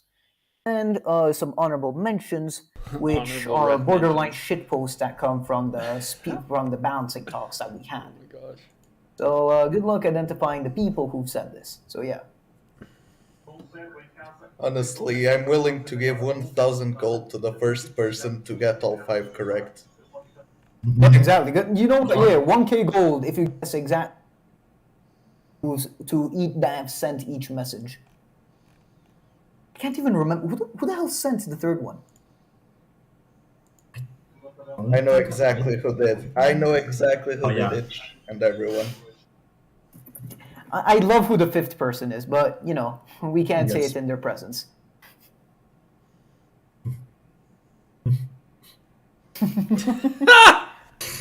The last one's pretty based. I'm not gonna lie. I think that's the best suggestion. I'm pretty sure that that's the goated change. I understand if you guys are The too. real change. I understand if you guys are too cowardly to do what needs to be done. Yeah, you're gonna do it yourself. You're gonna script the game yourself. Exactly. You look at all Whoever- these Whoever- rules, and then just in the background, yeah, just tweak that a little bit. Whoever said this clearly has a massive brain. I don't know who it was, Oh, real. but if I did, I I wouldn't ponder say. truly. Maybe a bit narcissistic even. Massive brain, definitely a narcissist. Yeah, so real. Such a W. Right. mindset. So yeah, that's pretty much it on the balancer side. This is Oh, dude, this is maybe more one moderate little than what nod, you did. We have changed ore values. So Oh, yeah. for any miners out there, I'm not referring to people under the age I- of 18. Only Isaac is interested. Not referring to Oh people. my Any God. miners, Great, we had a great live stream. Oh. Now I have to take the whole thing down. Awesome. I was about to say Over the 2 exact same hours. thing, and then I remembered. We're not supposed to say that. YouTube is going to protect this is those the balance trusts. team. This is the balance team, boys. This is your balancer team, yo. But This yes, is nerfing your spears. But yes, Oh, ores, however, have been made more accessible to everyone. So if you're still playing the version and not completely focusing yourself on Lionhearts Arena, ore drops have been made better. So I better see you in those Infernum zones so I can totally not loot you. All right. W Riz. Good luck in the Infernum zones. All right. Well, balancing Also, again, the balancing if y'all team. disagree with any of these values and y'all feel like some weapons got nerfed too heavily or way too little, feel free to send us in community feedback. I don't know about the others, but I love reading those. Especially when it's dumb shit like remove packs in the honorable mentions. This one's the best one.